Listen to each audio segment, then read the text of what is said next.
Okay. Welcome, everybody. My name is Cristiane Bertoso, and I am a Spiritist educator at the Spiritist Society of Ireland in Dublin. I am in my office with white walls, no decoration, and beside a big window that I can see the garden in front of my house. And I am white and brown, light hair, green eyes, and wearing glasses and a gray t-shirt. Now, everybody, will introduce yourself. We will start with Tatiana, please. Hi, I'm Tatiana. I live in Canada. I have a black skin. My hair is black, short, and curly. I'm wearing glasses and black blouse with big roses on it. And behind me, there's just a white wall. Barbara. I'm going to introduce Barbara. Barbara is doing the translations for us, the interpretation, and she's a woman with a dark skin, dark hair, very pretty. And behind her, we see a green wall. To facilitate the sign language. Jussara. Hi everyone, I'm Jussara. I'm here in a place where you can see we have a window and some books behind me. I'm wearing a blue shirt with some flowers. I'm also white with blonde hair, and that's it. And Bernadete. Hi, everyone. Today I'm wearing a blue t-shirt, and I start with my favorite thing, that's red lipstick. I wear red lipstick every day, if you know me. I have short, shoulder length hair, brown hair, and I'm wearing glasses and a headphone. And behind me is just a plain gray, light gray wall. Okay, thank you, everybody. So we would like to say thank you for your participation and express our joy, such a special moment of studying, sharing experiences, and learning about Spiritist education.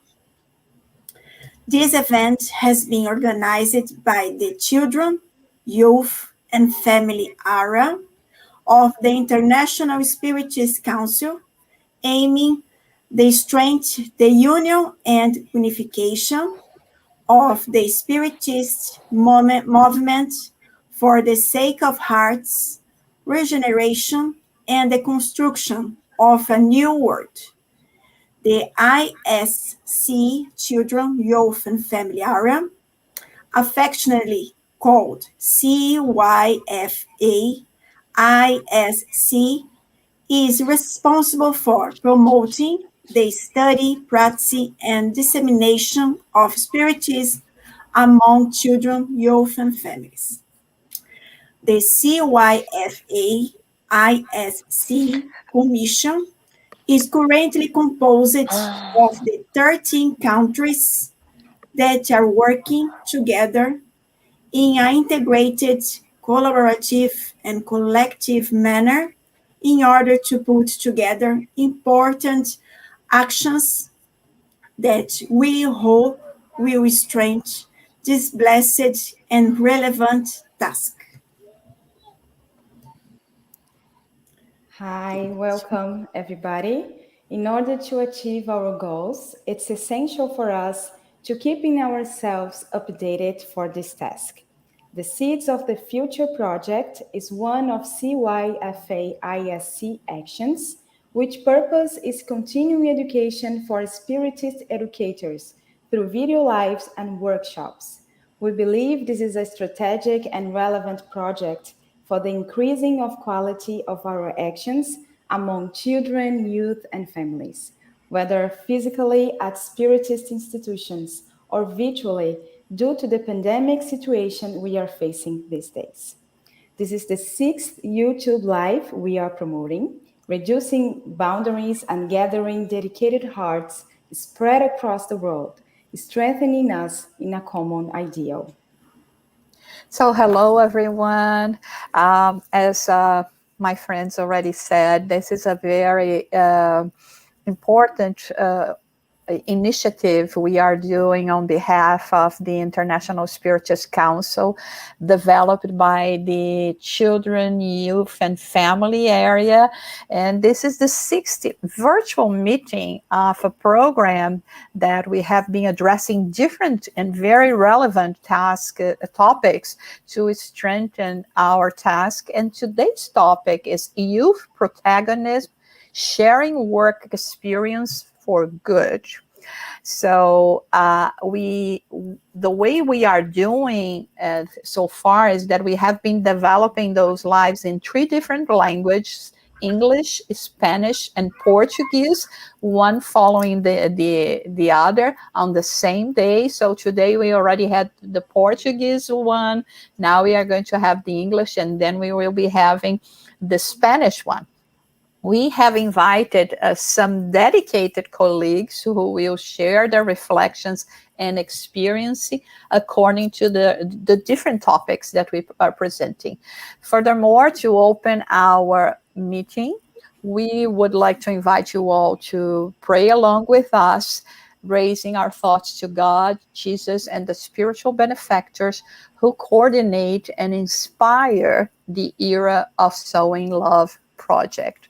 So with that in mind, we raise our thoughts to God, to the good spirits, asking for their guidance, assistance, protection, that we may feel the embrace of the benefactors, that we may feel their presence with us. This is a very important work because we are thinking for the betterment of our planet by help raising spiritually healthier children and teenagers so that they can find harmony and peace in their hearts today and forever. We ask for a special blessing for our guest speaker today, Bernadete, and that we at all times we may feel the presence of the benefactors with us. So be it. So now about the videos, we ask some people about the question. In your opinion, what is essential to the pedagogical practice of Spiritist education? And we are going to listen some answers.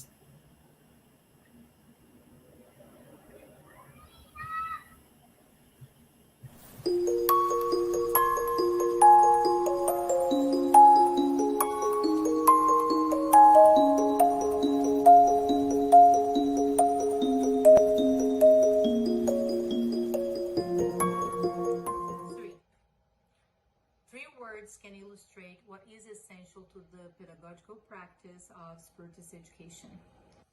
Head, heart, hands. Kardec's teacher Pestalozzi believed we must develop the powers of head, heart, hands in order to create individuals capable of knowing what's right and knowing what's wrong and knowing how to act upon that knowledge. He also believed that educators should first develop a relationship of love and trust with students. After that, teaching would happen with no effort. Head, heart, hands. Jesus spoke to our hearts. He answered our questions with other questions, making us think. He also gave us examples using our own life examples. His life lessons are timeless. Head, heart, hands. Spiritism has the pedagogical guidelines we need. We Spiritist educators should apply ourselves, study continually, invest time in our self-knowledge, and that very process can be used in our educational practice. The educational practice must make sense to everyone involved.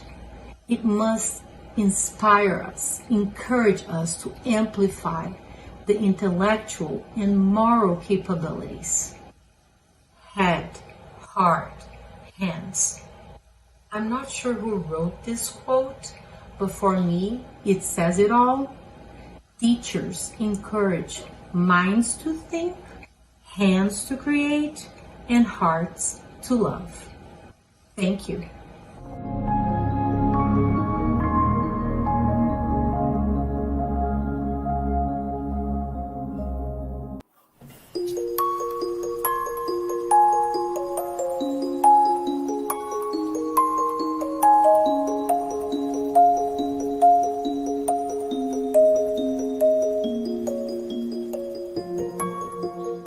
Hello, my name is Vanessa Godoy. I'm from Allan Kardec Spiritist Center, Ponto de Luz in New York.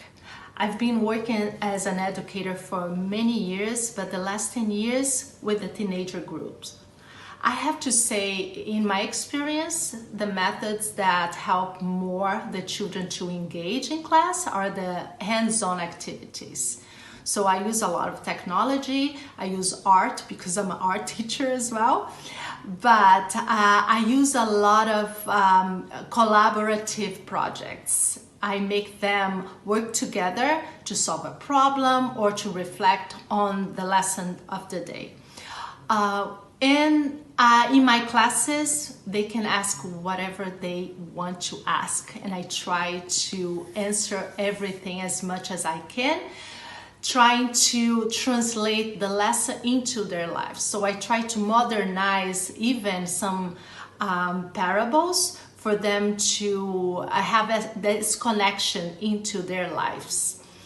And the last class I gave one of my students a task to teach a class. I gave the material, I gave support, and it was wonderful, worked so well.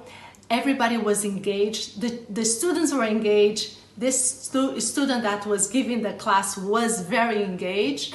Was such a success that I think from now on I'm going to do this more and more, to team some students together to teach a class, because we learn a lot when we have to teach.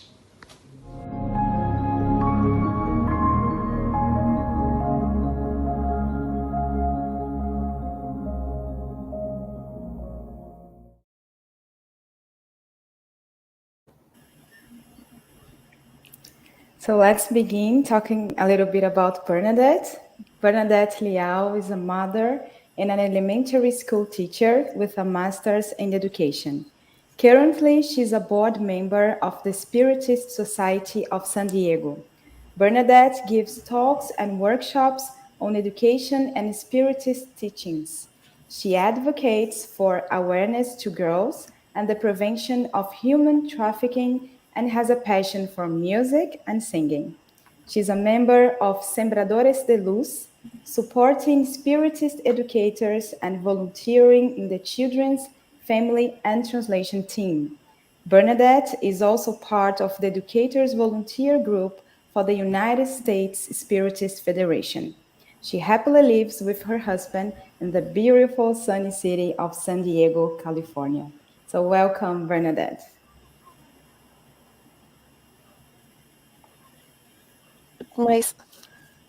Hello, everyone. Wherever you are right now, feel hugged. I'm a hugger. I'm hugging you right now. So, good morning, good afternoon, good evening. And as I just watched those two videos, we are wonderful friends, Vanessa and Nadia. I love those girls. They already answered all the questions. They already told everything. Said, okay, I'm done then. but don't we all need repetition? So today, I will repeat a few things that you may already know. And my goal is just to inspire, sparkle the light in you. So you may do something different. You may have some ideas, mainly to work with the youth, the teens, but to tell you the truth, even when I am joining workshops about the youth and children education, I can apply that to my life.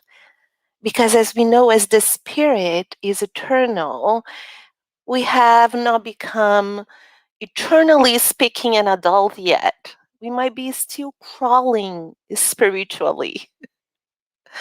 So let's dive into the topic. When I was invited to talk about the youth as a protagonist, sharing the good, I sat down several times to write this.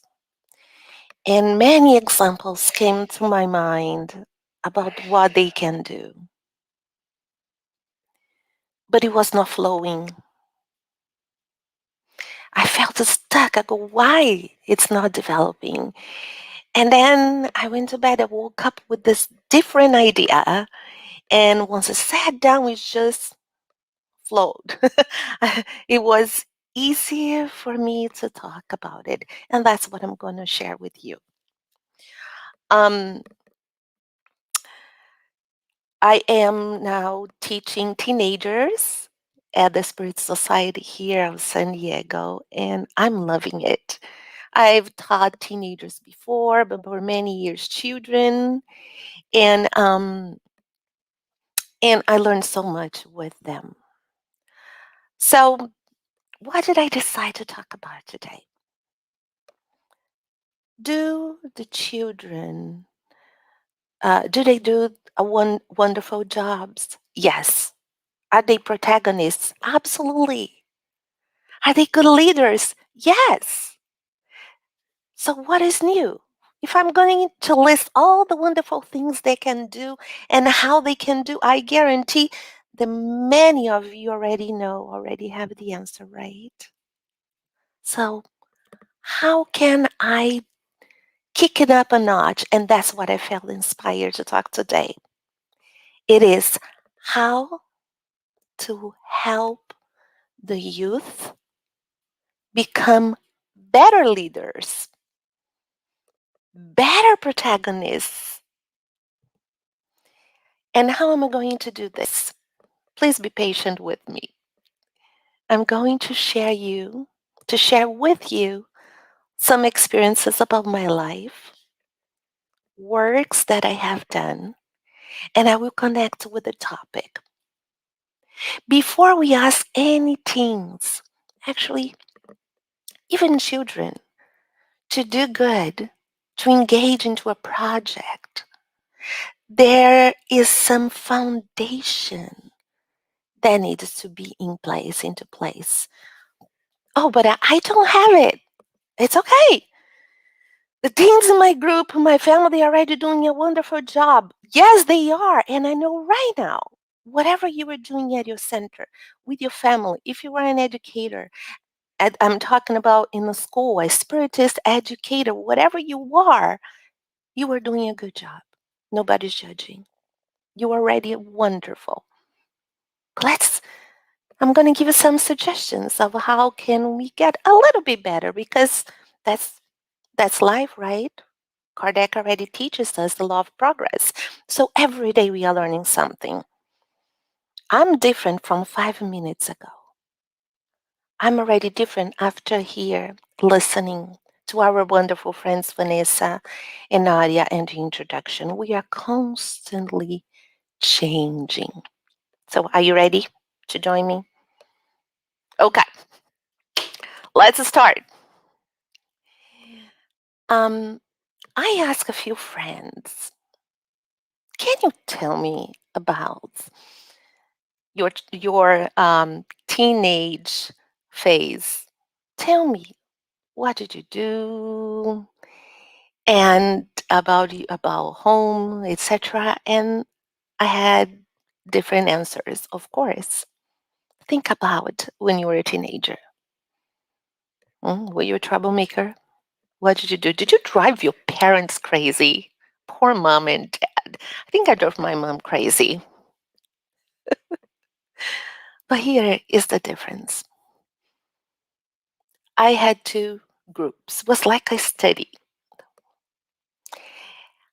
And some groups said, oh, I was just partying like crazy. I asked a lot of my teacher friends here in the United States. Ah, poor mom. I was just partying, had many boyfriends, drinking, using drugs. Oh my God. And then there's another group that also said, yes, I drove my mom crazy. I did all this kind of thing, but there was a difference between those two groups. The group of adults, then friends that I asked the question, that didn't go to church, didn't attend a youth group, didn't have a spiritual background. They are most focused on the negative things. And other groups, after you told me all the crazy stuff they did, I asked, but did you go to church? Oh, yeah. Did you did you attend a youth group? Yes. Tell me about it. And then you see their eyes shining. Oh, I did so many things. Um, I participate in events. I traveled with my youth group. We did projects that helped me a lot. So as an adult, we can already see the impact of belonging, of joining a youth group at your church, at a spiritist center, at your temple, and with your family, if you have a youth group that you join together to celebrate it spiritually, you already see the difference. And I'm going to tell you a little bit about me. I grew up as Catholic, and I am so grateful for that because I had the opportunity to learn so much about the Bible. So when I started studying Spiritism and the gospel according to Spiritism was so easy for me to understand. I used to teach um, youth in my church, and I was very engaged. The priest in my church growing up 13, 14, I was there till my early 20s. He created a safe place for us. They used to allow us to play our music. We had meetings, games, dance nights, planned several events. And of course, we dated. We had issues. My first boyfriend was from the church, and I dated for a long time. We used to go out, have pizza. And I was one of those that didn't do drugs. And my friends here, they work with me, they are all shocked. What? You didn't smoke pot? I go, no, I didn't even think about it. Oh, you're such a good person, goody person. No, I just was so involved and so happy that I didn't have to.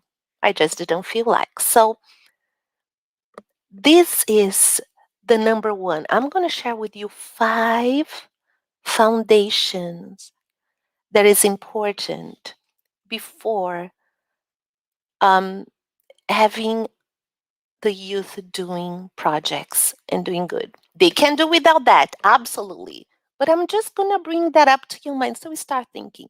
Number one, just like me, I had as a teenager, I had a safe place. I knew that I had friends and a place that I could go.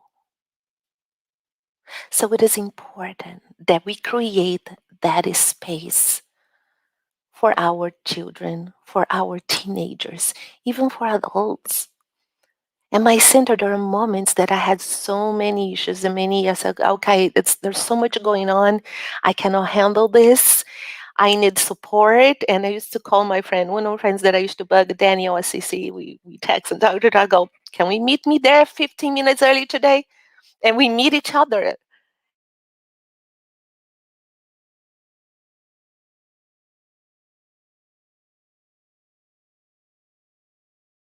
And restaurant, can you meet me at the bar?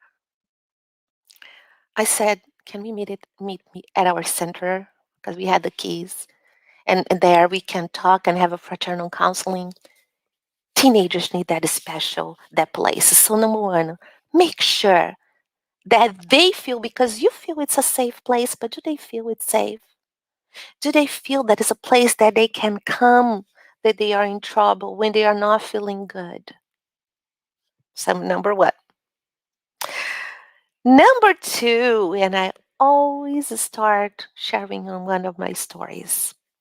When I came to United States, and I've been living in California, San Diego for 26 years, I had my daughter. And Spiritism here, at least where I am, was actually, we didn't have a Spiritist center. And we had the study groups, but nothing for children. Not yet. Today, oh my gosh, we are so blessed. There's a lot of centers and meetings, but I didn't have. And as a spiritist, I already knew the importance of the spiritual foundation to my child. And of course, as a parent, I tried. Have you tried to teach your child and they won't listen? But then your sister says exactly the same thing and they will listen? Well, this is it. She will not listen to me. It's like me trying to teach her. She goes, no, I don't want to hear you. Because we are emotionally evolved, right? So I started looking everywhere, going to church that would align to Spiritism. And I found one based on meditation and prayer and affirmations. I go, okay, that's good. That's good for a 5-year-old. Let's do this. And they also knew that I was a spiritist, never judged me because we connect with that basic. So as I took her there, I was there for a long time and soon volunteering as a teacher, as a spiritual educator for the youth and family group. And then I was invited to become the youth director. So there is no coincidence. And I am so grateful because I had worked with teenagers in Brazil. But working with teenagers in this country is a different ballpark, right? I was familiar with their thinking, growing up, culture, and God and the spirits knew exactly what they were doing to prepare me for this moment today. They could see ahead of time, the spiritual crystal ball. They knew, let's plant the seed so in the future we can use all the tools and her experience to be here, talking here with you. So, as a youth director, I'm going to talk mostly about my experience with teenagers. Oh, but is it a church? Yes. It is still teenager. It doesn't matter. It's a teenager. And at the time, we had lots of teenagers that right now they all grown up and have children. And those teens, they said, tell me, what would you like to have here at this place? And they felt it was a safe place. So the number one foundation is there in place. And they said, we would like to make this feel our own. we come here to this room and it has so many meetings because you probably at your center, if you are here in another country and you don't have a big center, you might share the room. The teens room could be that you do studies, you can do a mediumship meeting there. We know the limitation and how much the rent costs in another country, or at least, I know for sure here in America, in California, it's not cheap. In New York, I would say the same. So I talked to them and said, what would you like to do? And then we got a little container with all their decorations. And then in the morning, some teens would get there earlier and prepare the room for the teens to wake up. Now, usually, if you were in a teen room or you say, this is my teen's room, and you might not agree with me, and you don't have to agree, please. Okay? Oh, it's a spiritual center. We cannot have anything on the wall. It has to be plain unless it's the work of the teens. And I think a little bit different. And I allow them to prepare the room. I said, but it has to be good enough that we can, at the end, we put everything in the box. And I said, sure, chill. We got this. And it was amazing. They had pillows, just a few chairs. They moved the chairs and stuck in the corner. They had pillows. They had some charts that, of course, that we look to make sure that is appropriate, right? And we don't want anything that, oops, we're gonna get in trouble, and it's not positive sayings.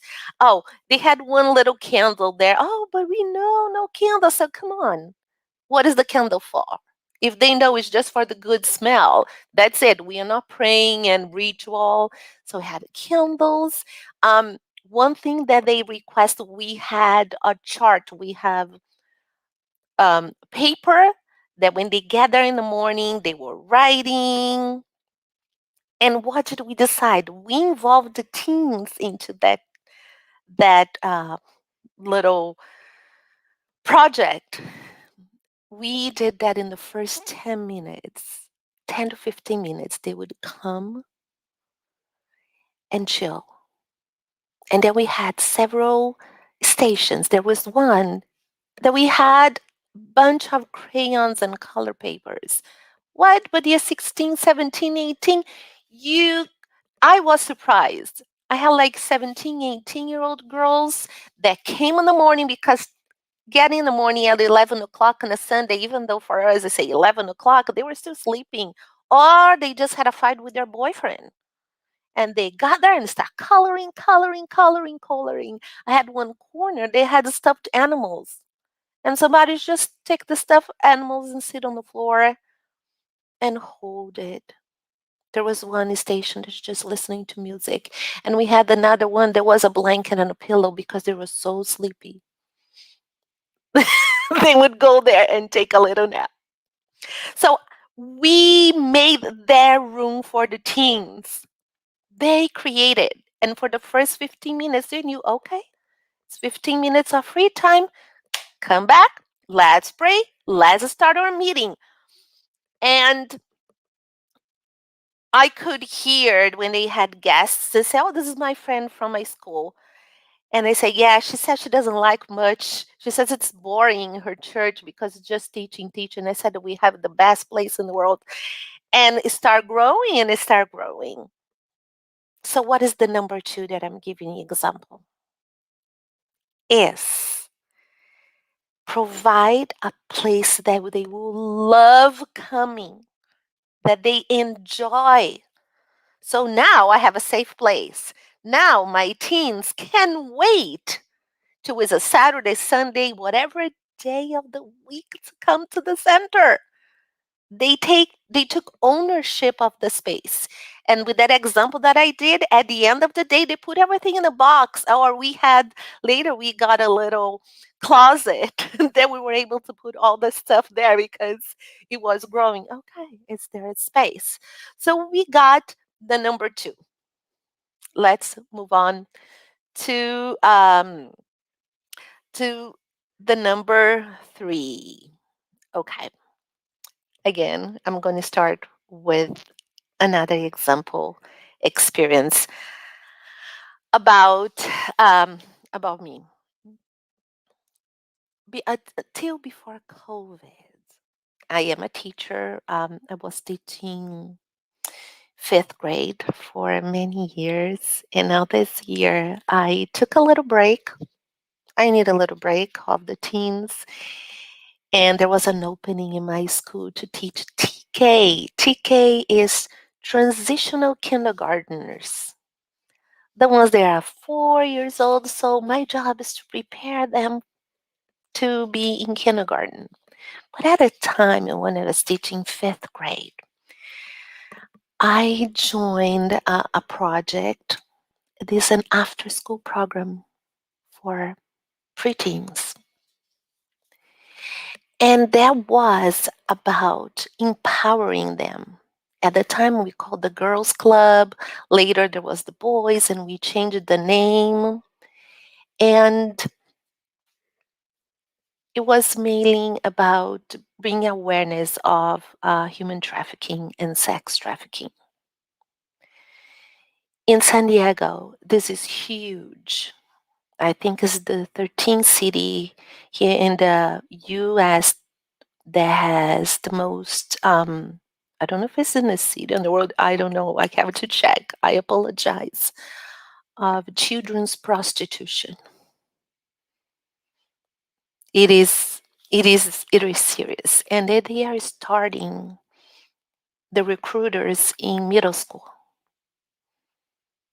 What in middle school? Yes, they already have somebody in middle school. I'm talking 11, 12 years old.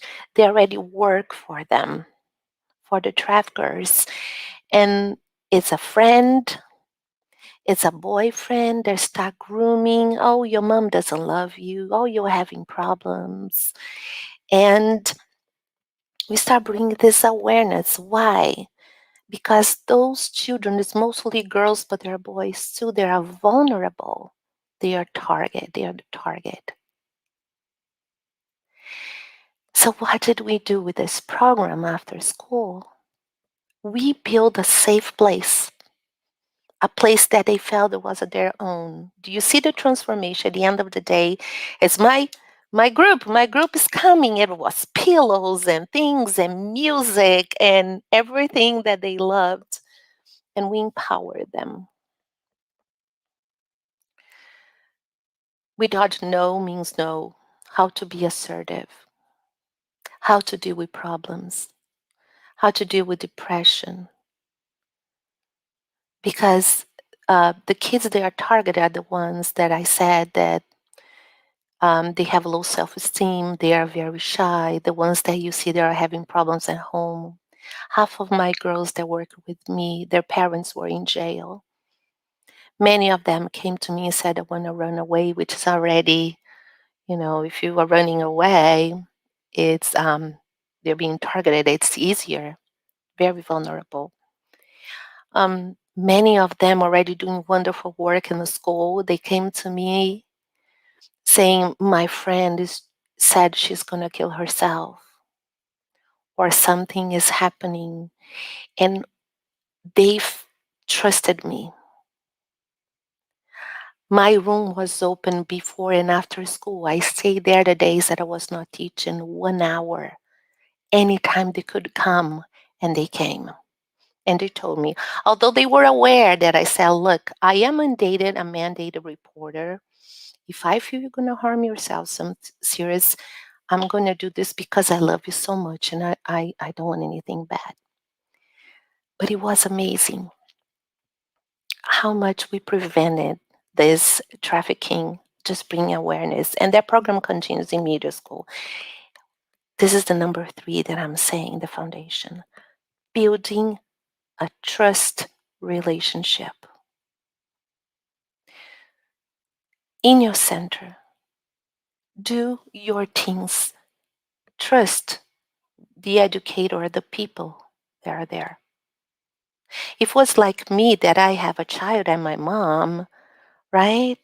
And I just bring my child to the center, so my child has to do whatever I want. I forced sometimes. You gotta go, you gotta do, you gotta be the example. You are Miss Leal's daughter. You have to be in your best. But it didn't work. It didn't work, okay? Do you feel that a teenager that comes to your room, to your center, trusts you? Do you have a good relationship? How do you know? One thing that I say a lot is, don't we do fraternal counseling? We do that fraternal counseling to adults. We should start doing for teens and children. They can come and tell what's in their minds. It's not, I think that would be really good. So again, 3 things. Let's review. 1, they need a safe place. 2, they need to enjoy coming. So we need to offer something that they love, that make them feel home, safe, right? 3, building a trusting relationship. All right. What, Bernadette? All these before I ask them to do project? Well, you can do. If you don't do, it's okay. If they are doing wonderful. But start checking this, right? Okay, we're gonna move on. It's just 5. Number 4. Again, my experience. I'm a teacher, as I repeated many times.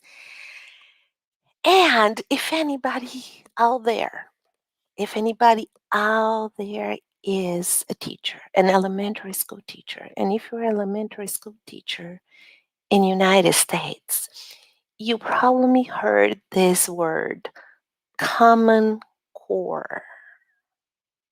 Common Core is a way of teaching math. And I think we can apply that with literacy too. But Common Core in math, actually as math and literacy, sorry, it completely changed the way we learned math. In our time was, this is how you do addition, this is how you do subtraction, okay? Just plug in the numbers, the algorithm, and do it. Now it's completely different. Children need to show that they understand. Children have different ways of doing the word problem that everybody hates. I used to hate the word problems. Story problems, no, please, I can't. I can't do that. But now we read the problem together. What are different ways? Do you need to draw? Do you need to build something? Do you need to first use your words? What are different ways that you can solve this problem? Because there isn't only one way. They're all problem solvers. And here's the kick, here's the most important. In my time, the teachers just told me what to do in math. The Common Core is why. Why do you have to learn math? Why do you have to learn percentage? How can I use this in my life? What's the purpose? So everything we do, even before I start teaching, I'll tell my kids why. I give examples. I start with my story and I say why. So why do the teens need to do such project? Because it's good. Because I, as an adult, as an educator, feel that they need. Why do they need? They need. It is good. But do you have in your mind clear just to keep them busy? What are the skills that they are going to learn if they do this project? with this charity work if it's not clear for you? How's it going to be clear for them?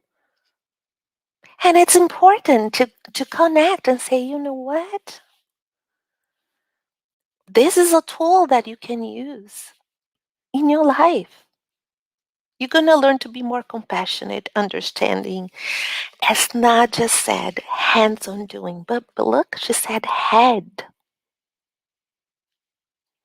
So understand, what's the purpose? What is this behind? What is the why?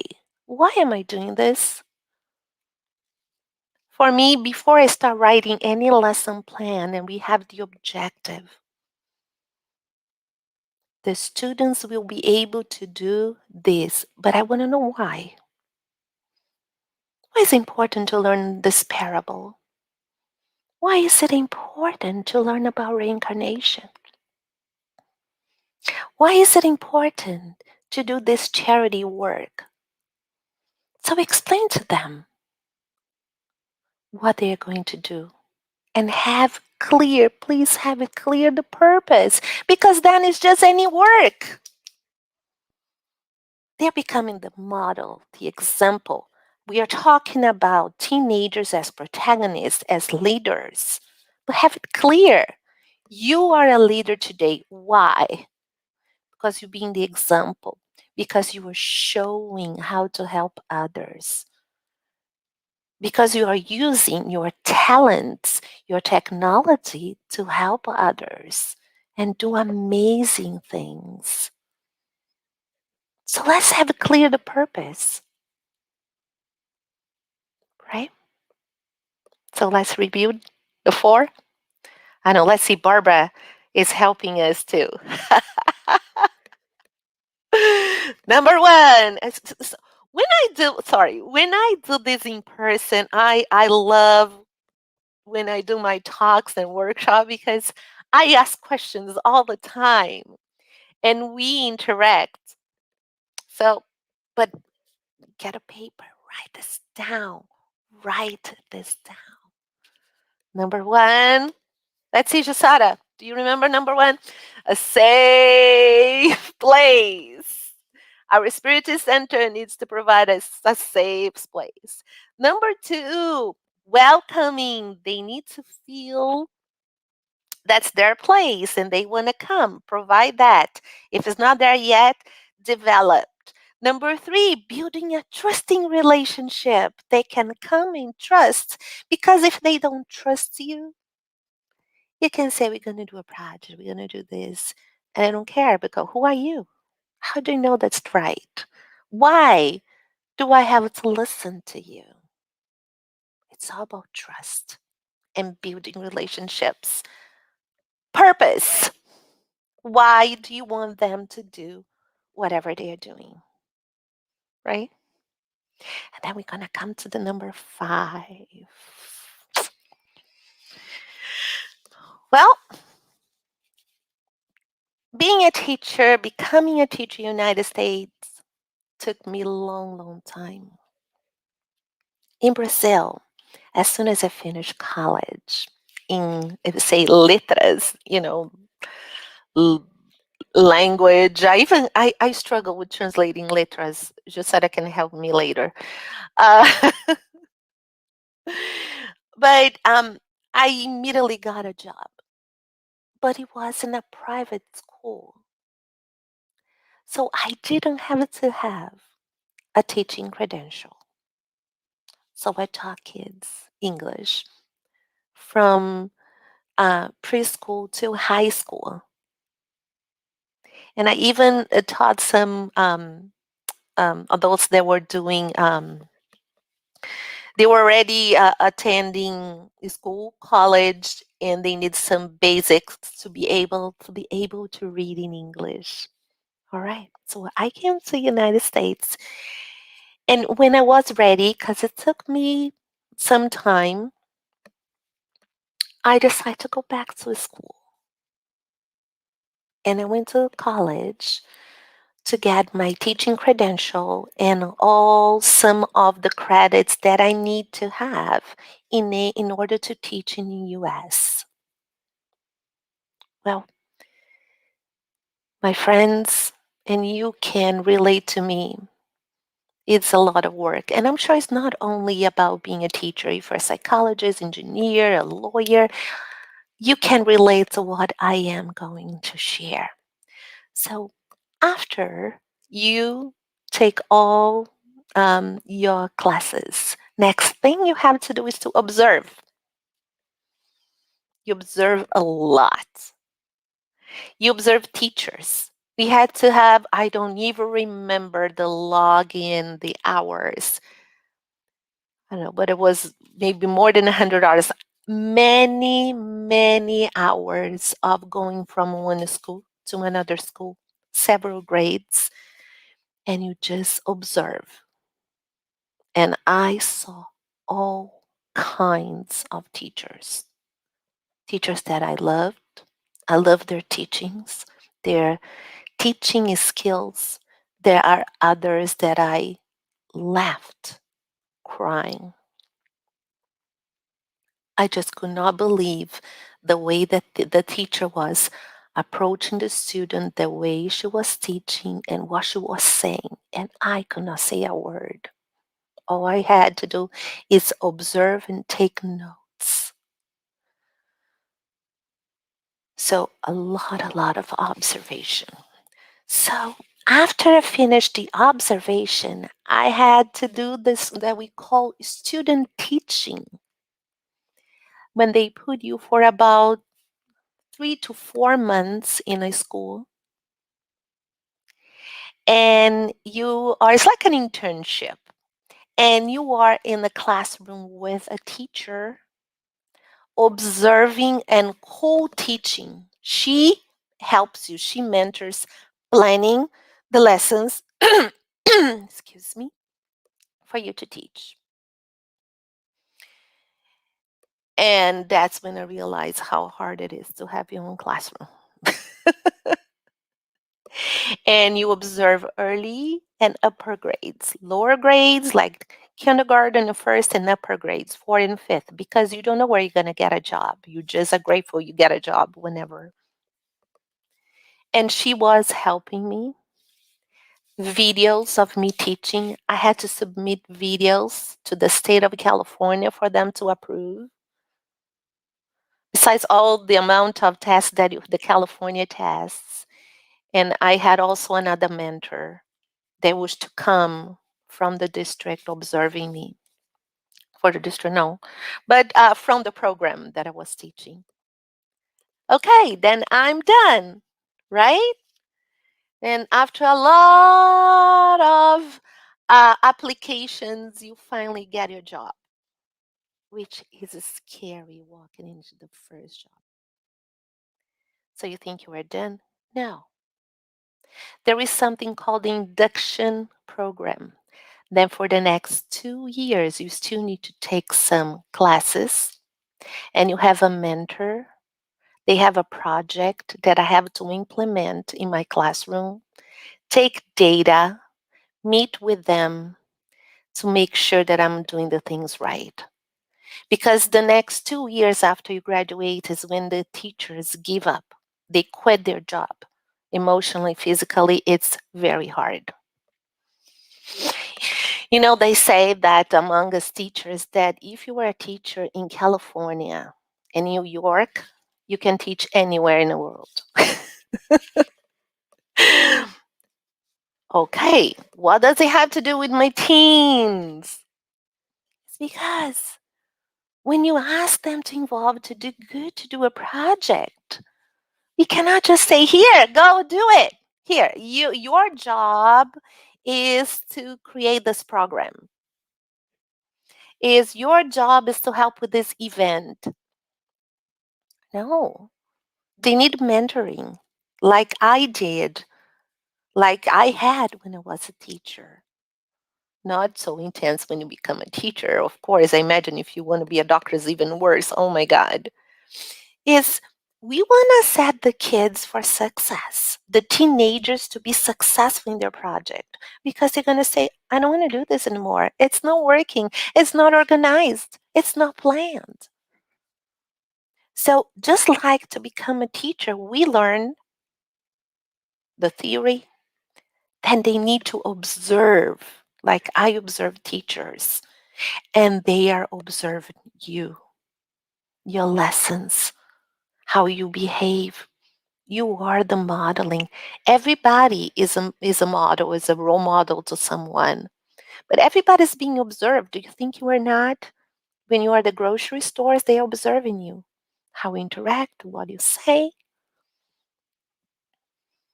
So the teenagers are observing, oh, what Bernadette is telling me that I have to be kind. Oh, but look how rude she is. She says that I have to be patient because Jesus is patient. But she's not patient with her own daughter. That was true.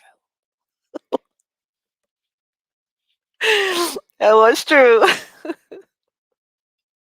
So now Bernadette is telling me that inviting me to this project, but I don't see her doing any good. I don't see her doing volunteer work. How come she's telling me what to do? So we need to know that we are being observed. So in order for the teens to do good, to do the project, it's important, it's imperative that they see you doing good. So they observing you doing. And then what do you do? Me, I was co-teaching.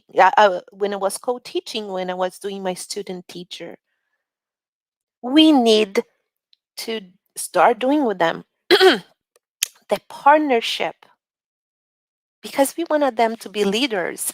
But what kind of leader? Did you have a leader? Did you have a boss that was a bad boss? Directors at the Spiritist centers or everywhere that do not have the skills to work as a team, controller, because we want the release of responsibility. We practice, they observe, we try together, and little by little, you start moving back and release our responsibility till they become independent and under wonderful leaders. And they have everything planned that now they know when they are about to do again. We need to mentor them. Let's just do this with the teens because they will enjoy. No, you enjoy. You think. What are the activities, right? And this is the number 5. This is the last one. Mentoring. So again, number 1, safe place.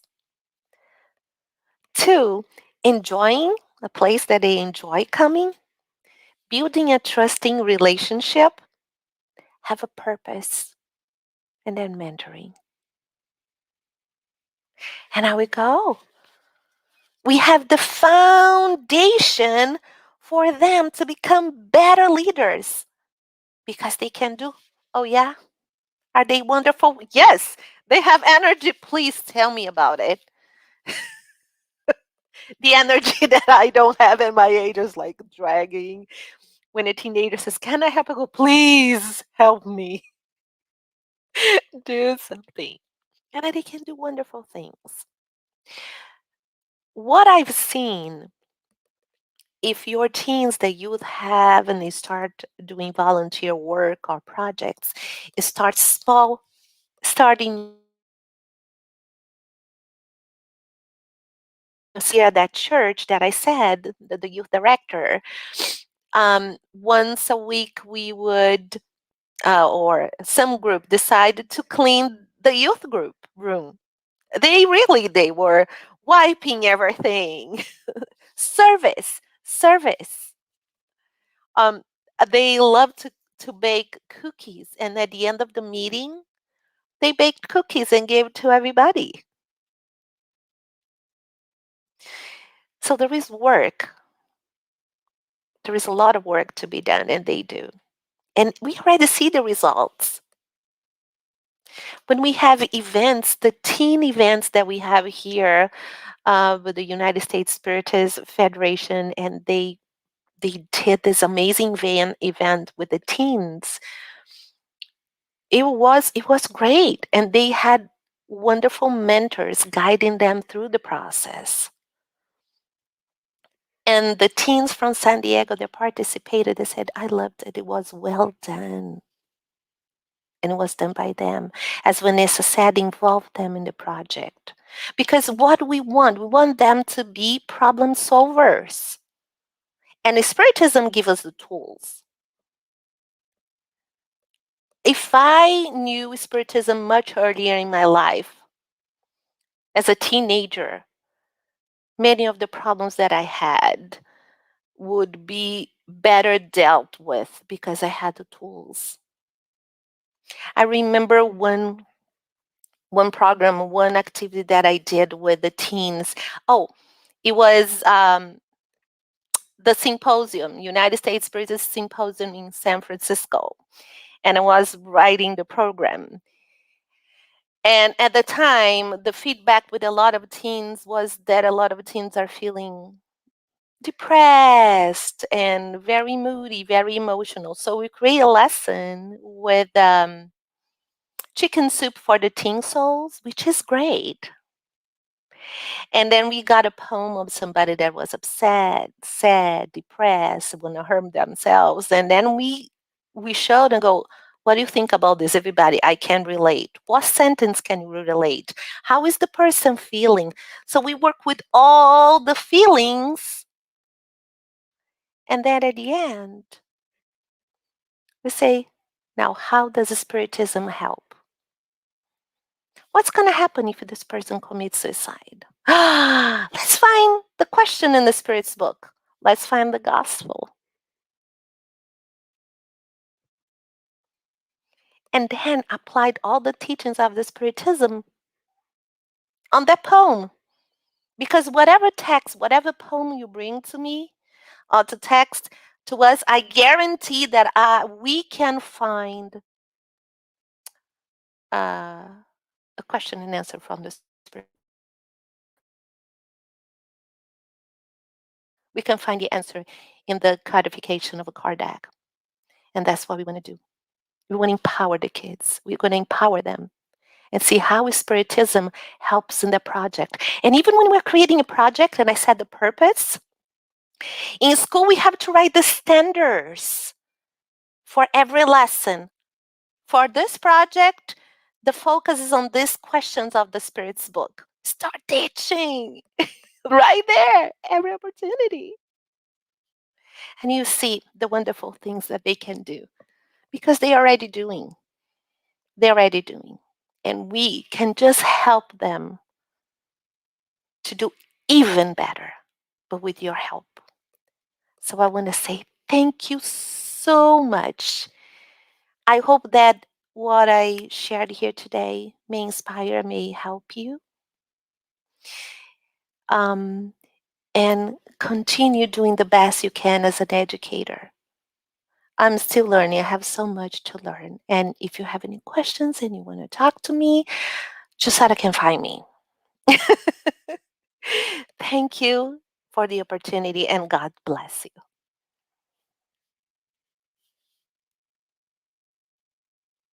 Christina, you were muted or? Oh, I'm back. Everybody can hear me? Great.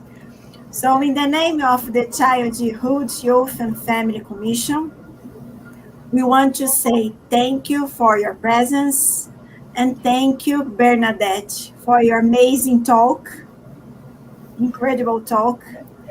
And I would like to say thanks for this opportunity, and we hope that this and the upcoming events will help you develop the Spiritism, childhood, youth, and family in the community and in the country you live in. We'll see you next time. So, and I will do the final prayer. Is that okay?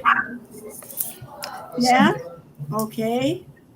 Thank you, Bernadette. Again, thank you, Barbara. Thank you, Jussara. Thank you, Tatiana. So I have the final prayer. Dear benefactors and Heavenly Father, as we come to the end of our time together, we thank you for what has been accomplished here today. May we put into practice what we discussed and learned. May the matters discussed serve as catalysts to move us forward and cause us to advance and see growth in all areas of our lives.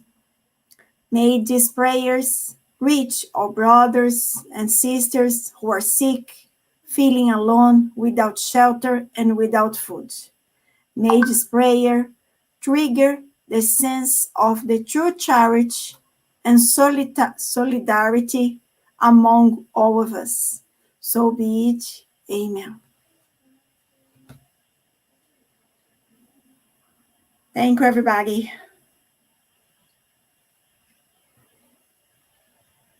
Barbara, was it too hard? Não, foi maravilhoso, foi incrível, eu gostei muito, aprendi muito.